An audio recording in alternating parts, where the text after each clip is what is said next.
Michael. Un 29 de agosto nacería una leyenda, un genio, una fantasía hecha realidad.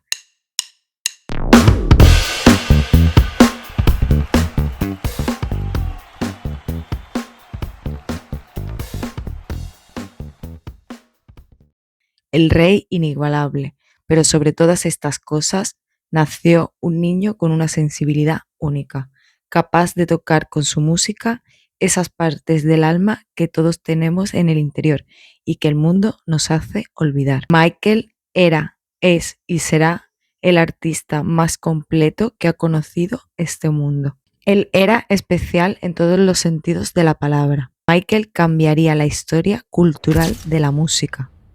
Desde su niñez ya era todo un prodigio, y estos son cualidades que solo unos pocos tienen la suerte de poseer. ¿Cómo es posible que una persona con tantísimo talento no fuera realmente protegida? ¿Cómo se pudo destruir a alguien tan especial? Y lo peor de todo, ¿cómo es posible que a día de hoy algunas de estas cosas sigan pasando? Bienvenidos a Oculway. Yo soy Rocío. Vamos a hablar de Michael, porque ha salido su película, que a día de hoy estoy grabando esto, no la he visto.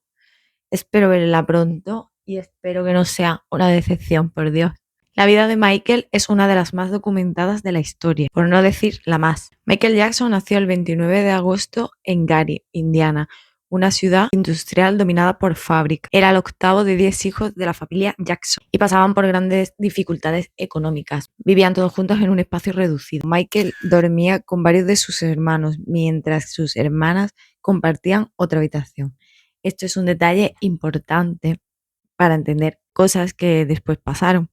La ciudad donde vivía era una ciudad obrera, con contaminación industrial y pocas oportunidades, lo que marcaría la mentalidad de la familia. Y aquí pasó el evento de la guitarra prohibida. Joe Jackson, el padre de los Jackson, tenía una guitarra porque también había sido músico y tocaba en una banda. Tenía una guitarra guardada y escondida, prohibida para que no la tocaran. Pero Tito, cuando tenía la oportunidad, la cogía y practicaba. Y en una de esas ensayos ocultos misteriosos, cogió la guitarra y rompió una de las cuerdas. Entonces el padre, Joe, le dijo: a ver, enséñame qué es lo que sabes hacer. Y descubrió el gran talento que tenían el hijo y los demás. Y aquí fue cuando decidió formar una banda. En principio la componían los tres hermanos mayores, pero con el tiempo Marlon y Michael fueron incluidos en la banda, ya que Michael destacaba porque tenía una gran voz, era un gran bailarín, lo que es la joya de la corona. Y evidentemente Michael los eclipsó a todos. Y bueno, aquí viene una parte de la que ya se ha hablado mucho, que es la de los ensayos, que el padre de Michael era muy estricto y hasta que los ensayos no le salían bien, pues los obligaba a continuar. Se ha dicho en muchísimas ocasiones cómo eran esos ensayos. Además empezaron un tour, empezaron a actuar en locales poco oportunos como club de striptease, mientras las bailarinas se desvestían. Los niños a menudo esperaban en los camerinos o veían cosas que Michael describiría más tarde como una pérdida prematura de su inocencia. Una de las imágenes que más recordaban Michael de esta época era él bailando y cantando con muchísima energía, y él y sus hermanos recoger el dinero que le lanzaban del público. Joe solía sentarse en una silla frente a ellos con un cinturón de cuero en la mano. Si uno de los hermanos se equivocaba en una nota o en un paso de baile, los golpeaba. Michael recordaba años después que estaba atemorizado de cometer un error. Incluso llegó a decir que sentía náuseas y que en alguna ocasión vomitó del miedo. Además, tuvo un rechazo emocional proveniente de él, ya que Joe les prohibía llamarlo papá. Deberían dirigirse a él como Joseph. Esto creó una distancia emocional enorme. Él no se veía a sí mismo como un padre cariñoso, sino como un manager y un instructor.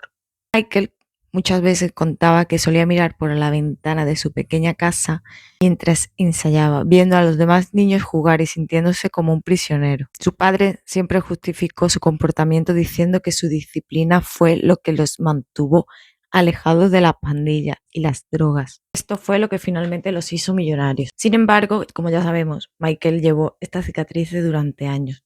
pero a pesar de esto era innegable que eran unas estrellas, que eran unos genios. Los Jackson 5 son el único grupo de la historia de la música que logró que sus 4 primeros sencillos llegaran consecuentemente al número 1 de las listas Billboard.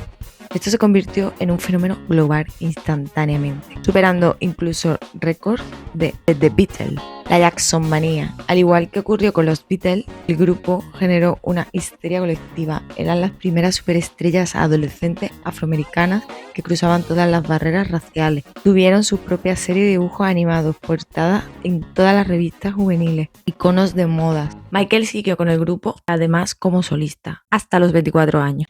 Al separarse del grupo, Michael ya era una superestrella global, con 22 álbumes grabados en total y el disco más vendido de la historia, Thriller, bajo el brazo. Su carrera ya era imparable y él una superestrella sin precedentes. Cuando Michael alcanzó la mayoría de edad y el éxito masivo, su reacción fue una mezcla de liberación y secuelas traumáticas que duraron toda la vida. En 1983, despidió a su padre como manager y como todo. Aunque nunca habló mal de él, sí que reconoció el trato excesivo y el comportamiento abusivo. Aunque ellos no lo calificaban como abusivo, de hecho, el único que ha hablado un poco más abiertamente fue Michael. Los demás hermanos lo veían ese comportamiento como algo normal, de carácter disciplinario, aunque en mi opinión nada de eso es así. Creo que ellos mismos ni siquiera son conscientes o han sido conscientes realmente de ese trato. Además, hay cosas importantes que decir. Muchos psicólogos han analizado por los cambios físicos de Michael y una de las consecuencias, sabemos que el padre de Michael se metía con él y le decía narizota o nariz grande. O sea, que tu padre coja desde pequeño y te humille continuamente con tu físico, que se meta con tu físico, con tu aspecto. Tu padre, que es la persona que se supone que te tiene que proteger, que te tiene que hacer que te quieras, porque todos tenemos inseguridades y sobre todo de pequeños. Y cuando tenemos gente alrededor, nos pueden herir, la figura paterna es la que te tiene que proteger, no es la que te tiene que humillar y tirar más al suelo. Y en mi opinión, a raíz de ahí, Michael, desde luego, el cambio físico que realizaba, operarse la nariz, sobre todo, de que tenía un trauma gordísimo con su aspecto. Ahí fue cuando se obsesionó, o sea, la raíz de su cambio y en este caso la nariz era por el padre. Aunque a lo mejor fuera inconscientemente, aunque él no se diera cuenta, eso era por su padre, básicamente. Y es totalmente comprensible que estuviera mal, lógico y normal que quisiera desvincularse de él. Aunque nunca dijeron claramente ni abiertamente nada de abuso, nada de maltrato, no dijeron nada de nada. Y de hecho lo han protegido mucho. También pienso que eso se debe a todo el foco mediático tan grande que esta familia ha tenido, como que es algo que ellos saben, es parte de los medios de comunicación con esa familia siempre ha sido brutal lo que han hecho. Entonces, que incluso a lo mejor no lo saben tan conscientemente, pero que en el fondo sí que lo saben, pero es como que es algo que se ha quedado ahí, en el núcleo familiar, aunque a Michael fue el que más le afectó, era el que más talento tenía, era el genio de la familia y seguramente sería el foco de las burlas y de estos malos comportamientos del padre hacia él. Seguramente sería él el principal objetivo. Aparte, Michael se ve que tenía una sensibilidad especial. Michael, solo en su cara, en su mirada, se ve que era alguien muy sensible, las letras que componen, la forma de actuar, la forma de... Michael tenía una sensibilidad especial, así que tras el éxito mundial de Thriller, Michael lo despidió y consiguió tomar el control. Claro, para el padre esto fue un golpe devastador porque perdió el control total sobre su máquina de hacer dinero. Ya para terminar con las partes de su padre, la ruptura definitiva se hizo pública tras la muerte de Michael en 2009. En su testamento dejó su herencia a su madre, a sus hijos y a obras de caridad, pero excluyó totalmente a Joe, dejándole claro que aunque la respetaba como el hombre que lo sacó de esa ciudad, no lo perdonaba como padre. A pesar de todo, Michael solía decir que la disciplina de Joe lo hizo el artista que era, aunque el precio a pagar fue su infancia. Hasta sus últimos días, Joe mantuvo una postura de absoluta falta de arrepentimiento respecto a la forma en que crió a sus hijos. Para él, sus métodos no fueron abusivos, sino una estrategia de supervivencia y de éxito. Sí, pero qué precio, ¿no? Esto es lo que declaró y cómo justificó su comportamiento en sus últimos años de vida. Dijo: cuando se le mencionó que Michael sentía náuseas o vomitaba por miedo al verlo, Joe respondió con frialdad. Vomitaba todo el camino hasta el banco, haciendo alusión a que ese miedo lo hizo millonario. También negó que él le tuviera miedo, sugiriendo que solo temía hacer algo mal y ser castigado.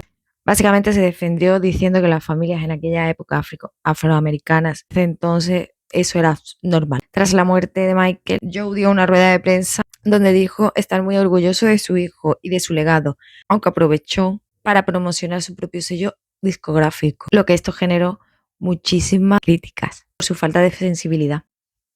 A ver, hay que analizarlo mucho, este hombre hay que verlo. Yo tengo bastante claro que sí que era otra época, que sí, que antes los padres trataban así a sus hijos, pero que no es normal, sobre todo si estás con un niño especialmente sensible. Hay gente que a esto le afecta mucho, de mayor, sea en la época de los 50, en los 60, en el 2000 o ahora. No. Y no significa que porque tuviera más disciplina iba a dejar de ser artista.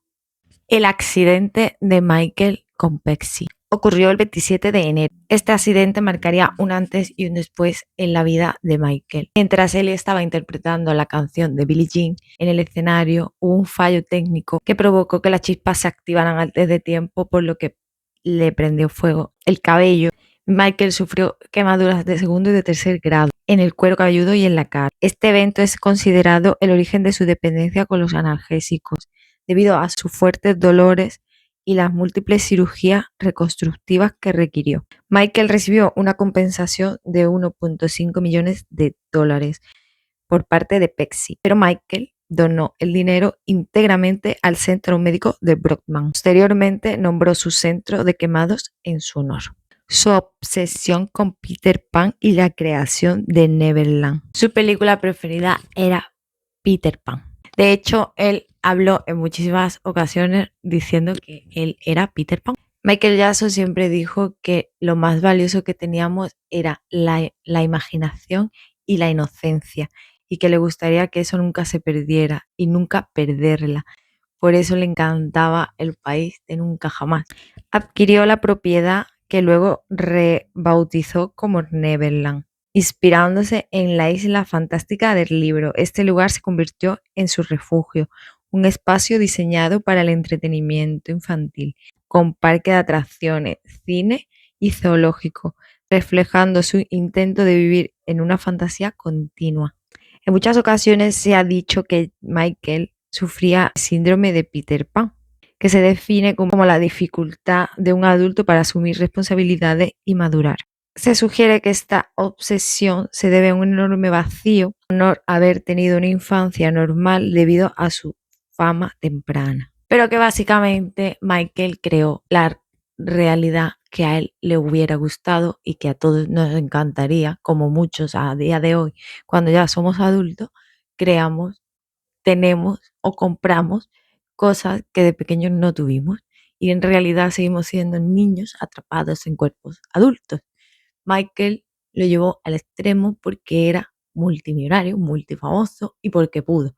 Creó el parque de sus sueños y se rodeaba de niños porque veía en ellos lo que le faltaba a los adultos, la inocencia, la falta de maldad, la maldad que a los adultos nos corrompe, que nos vendemos por un simple dólar. Los medios de comunicación hicieron un grandísimo trabajo maligno, una total manipulación de la imagen que se creó de Michael Jackson, como el aspecto que tenía, qué clase de hombre era, qué comportamientos tenía, cómo es posible que cambiara de color, que el pelo se le volviera lacio, qué le pasó en la nariz, por qué se tapaba la cara, que utilizaba ropa tan extraña. Crearon hasta un museo que hablaba de la forma de su nariz y los cambios que había tenido en el tiempo. Pero bueno, locuras de que dijeron que Jackson, la Toya, era la misma persona. Origen del término Jacko, un famoso mono. Hay una entrevista que se lo pregunta directamente. You should not say he's an animal. You should not say he's Jacko. I'm not a Jacko. ¿De dónde vino eso?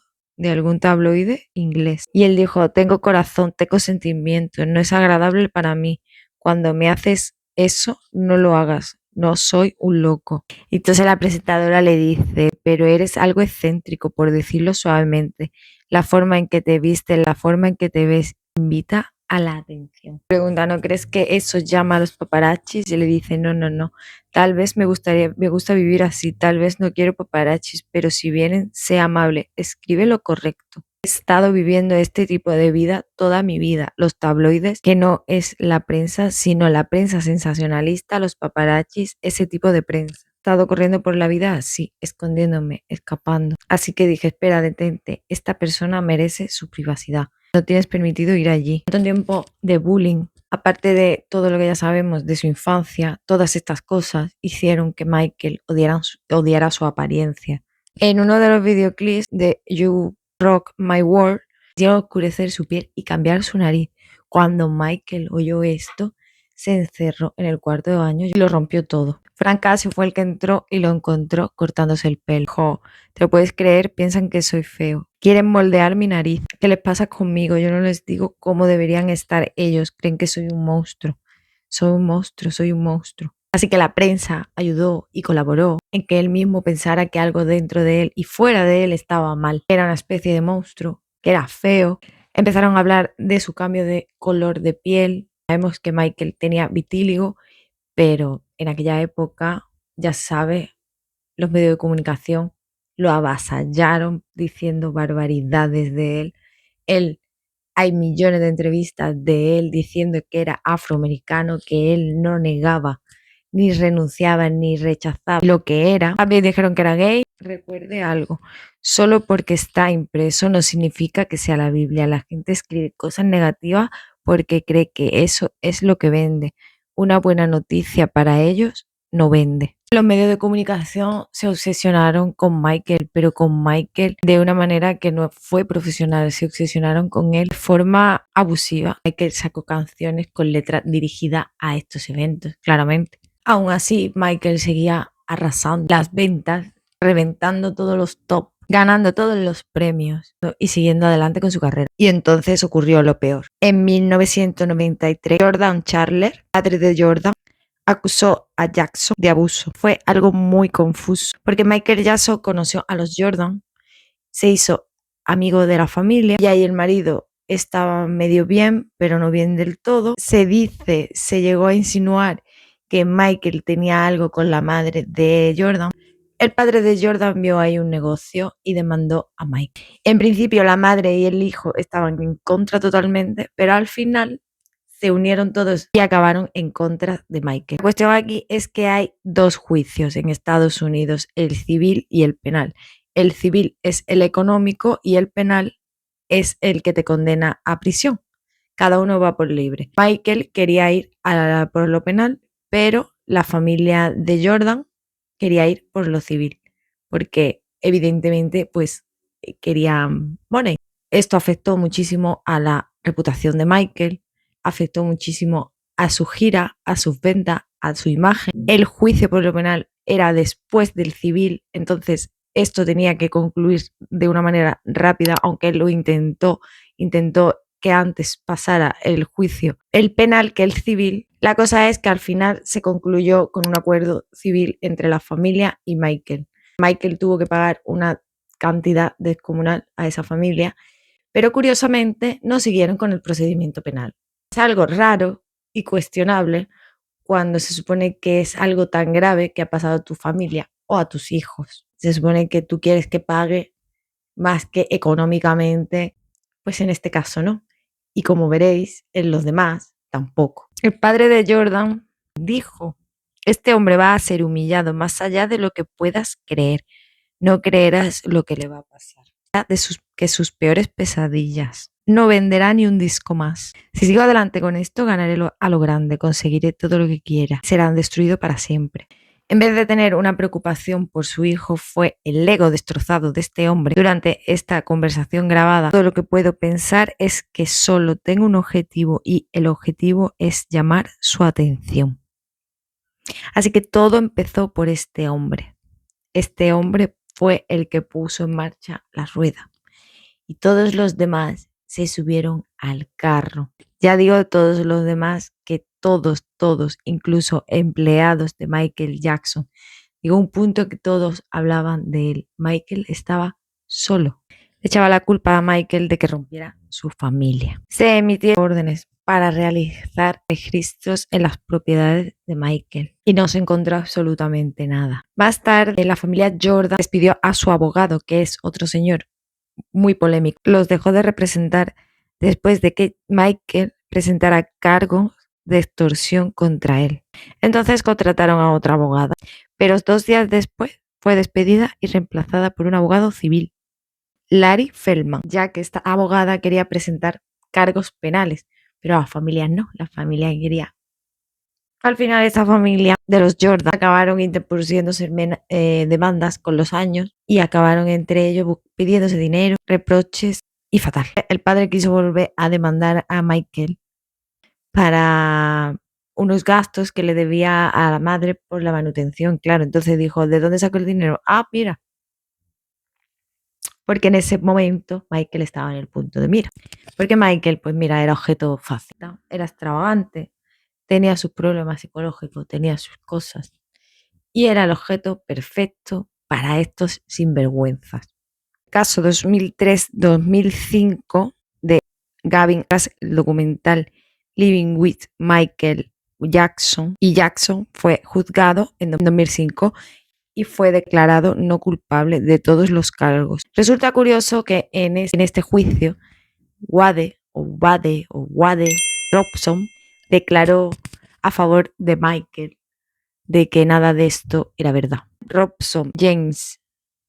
Wade Robson y James, los del documental, en el juicio mediático de 2005 declararon a favor. Estos son los que más tarde, tras la muerte de Michael, y a día de hoy siguen con las denuncias. El juicio mediático de 2005 terminó y fue nombrado 14 veces inocente. A pesar de ello, los medios de comunicación lo negaron su inocencia, conspiraban contra él. Lo curioso aquí es que Wade sigue trabajando y ha seguido trabajando imitando a Michael Jackson. O sea, la persona que lo tiene actualmente denunciado, después de todo este tiempo, adulto, ya siendo adulto, ¿cómo es posible que una persona que supuestamente va en contra de Michael, cómo es posible que viva de eso? Así que la próxima vez que veas en la televisión, duda. El 13 de junio de 2005, Michael Jackson, tras ser absuelto de todos los cargos, vivió en reclusión, intentando salir a flote con su vida y seguir adelante para preparar una serie de conciertos llamados This Is en Londres. Pero Michael contaba ya con una salud muy mala. Aunque la sentencia dictaminó que Michael Jackson era inocente, los medios de comunicación no lo dejaron tranquilo. Muchas personas seguían con esa imagen de él que los propios medios habían creado. Pero aunque Michael fue nombrado no culpable 14 veces, nadie pidió perdón. En cambio, todo fue a peor y lo trataron con desprecio y con rabia, que hasta el día de hoy muchas personas piensan que todas las cosas que se dijeron era verdad. Siguieron con las acusaciones, siguieron mintiéndose con su color de piel, decían que era mentira, que era imposible que saliera suelto. Después de que Michael Jackson fuera innovador y porque creó los videoclips de la MTV, hicieran personas afroamericanas pudieran crear y participar en la MTV, porque hasta ese entonces nadie podía. A partir de Thriller y su videoclip maravilloso, empezaron a participar otros artistas. Después de esto, y después de todo lo que pasó con los juicios, hubo una gala donde a Michael le dieron un premio ficticio, que era el premio al mejor artista del milenio, que era para reírse de él, o como broma. Empezaron a reírse de él cantantes, actores. Después de ser alguien tan grandioso, fíjate al nivel que ya no es solo los medios de comunicación, sino toda la industria. Y darle la importancia que a Michael ha tenido durante todo este tiempo, que hizo que toda la cosa cambiara, reírse de él. Y ahora todos están wow con la película. Nah. Imagínate cómo se tuvo que sentir Michael cuando le dieron un premio que era ficticio. Imagínate cómo se tuvo que sentir Michael Jackson después de destrozar su imagen, destrozar su carrera, sentirse solo, siendo Michael alguien tan especial, componiendo esas canciones, haciendo esa música, ayudando a las personas. Imagínate cómo se tuvo que sentir ante tantísimo desprecio de sus propios compañeros y de personas cercanas que tenía a su alrededor. Siempre ayudó a todo el que pudo. Quiso vivir una infancia que le fue robada. ¿Y por qué no? Si todos tenemos a ese niño ahí, ¿por qué no lo iba a hacer? Cómo se han tergiversado las palabras de Michael Jackson, cómo se hizo ese documental que no me acuerdo del tío que lo grabó, el que hizo el de Diana de Gales, que también lo manipuló, que estuvo viviendo con él. Si fuera visto algo raro, no vio nada. Lo manipuló, lo engañó, cortó, editó y que Michael tenía sus propias cámaras y que grababa con sus propias cámaras, gracias a Dios. Y después salió lo que cortó, las preguntas que le hacía, cómo se lo ganó, en fin. Es una manada de pi. Y todo esto me lleva a pensar, ¿qué somos nosotros como seres humanos? ¿Qué somos nosotros como sociedad, como humanidad? Si llega un momento en el que actuamos así, si llega un punto en el que todos se suben al carro del dinero y solo importa eso a cambio de destrozar a una persona, creo que es para reflexionar. Así que esa es mi conclusión. Michael Jackson era una persona excéntrica, era una persona diferente, era una persona con problemas, era un artista, pero ante todo era un ser humano y muy especial. Él era bueno, quería ayudar a la gente, quería llegar con su música a las personas más pobres, a las personas, a los niños, a las personas más necesitadas. Quería un mundo mejor, adoraba soñar y cómo no, el mundo se encargó de destrozarlo. Por eso su muerte no creo que fuera algo tan sorprendente. Si lo ves desde el punto de vista del día de hoy, no fue algo tan sorprendente. Michael Jackson estaba totalmente destrozado y solo. Creo que esto es para reflexionar bastante. Y creo que Michael Jackson se merece una gran disculpa de todos, porque puedes dudar, pero no llegar a ese extremo. Así que ¿tú qué piensas? ¿Qué le dirías a Michael si hoy tuvieras la oportunidad de hablar con él? Yo lo tengo claro. Le diría que lo amo y ojalá hubiera podido ser su amiga en esa época, con tantas personas basura a su alrededor. Espero que esté donde esté, sea feliz, siga inventando historias de fantasía y cuentos, siga creando shows espectaculares. ¿Y tú? ¿Qué le dirías a Michael?